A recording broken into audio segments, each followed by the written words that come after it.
মাহমুদুল্লাহ রিয়াদ স্ট্রাইকে দক্ষিণ আফ্রিকার বিপক্ষে প্রথমবার টি-20তে জয়ের স্বপ্ন দেখছে বাংলাদেশ। লো স্কোরিং ম্যাচে জয়ের জন্য পরিস্থিতি তখনও বাংলাদেশের নাগালেই ছিল। ব্যাটম্যানের ফুল লেন্থের বলটা লেগ স্ট্যাম্পের বাইরে চলেই যাচ্ছিল, তবে কিছুটা সরে আসা মাহমুদুল্লাহ পেট ছুঁয়ে যায় সেটি।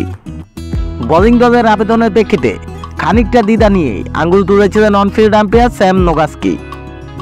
আম্পায়ার যখন আঙুল তুলছেন আউটের, ততক্ষণে বল সীমানা ছাড়া। রিয়াদ রিভিউ নিয়েছেন, তাতে সিদ্ধান্ত বদলেছে, কিন্তু লেগ বাই থেকে 4 রান বাংলাদেশের স্কোর কার্ডে যুক্ত হয়নি। নোগাস্কি বলটিকে ডেড বল ঘোষণা করেন। বাংলাদেশ শেষ পর্যন্ত ম্যাচ হেরেছে ওই 4 রানেই।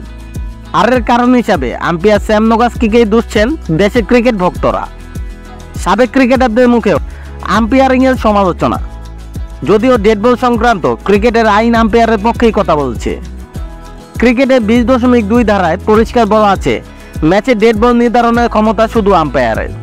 বল শেষ পর্যন্ত মীমাংসা হয়েছে কিনা তা সিদ্ধান্ত নেবেন আম্পায়ার। প্রাসঙ্গিক আরেকটি ধারায় বলা হয়েছে, বল তখনই ডেড হবে যখন তা উইকেট রক্ষক কিংবা বলারের হাতে জমা পড়বে। সেই ধারায় আরও বলা হয়েছে, বোলিং প্রান্তে আম্পায়ার যখন বুঝতে পারবেন ফিল্ডিং দল ও ব্যাটসম্যানদের খেলা থেমেছে, তখনই সেটা ডেড বল। এছাড়া বাংলাদেশের বিপক্ষে যেতে পারে 20.1.1.3 ধারাও, যেখানে বলা হয়েছে যে মুহূর্তে বলের সাপেক্ষে আউটের সিদ্ধান্ত আসবে সেই মুহূর্ত থেকে এটি ডেড বল ঘোষণা করা হবে। যার অর্থ আম্পায়ার স্যাম নোগাস্কি ব্যাটম্যানের আবেদনে আঙুল তোলার পর থেকেই সেটি ডেড বলই ছিল।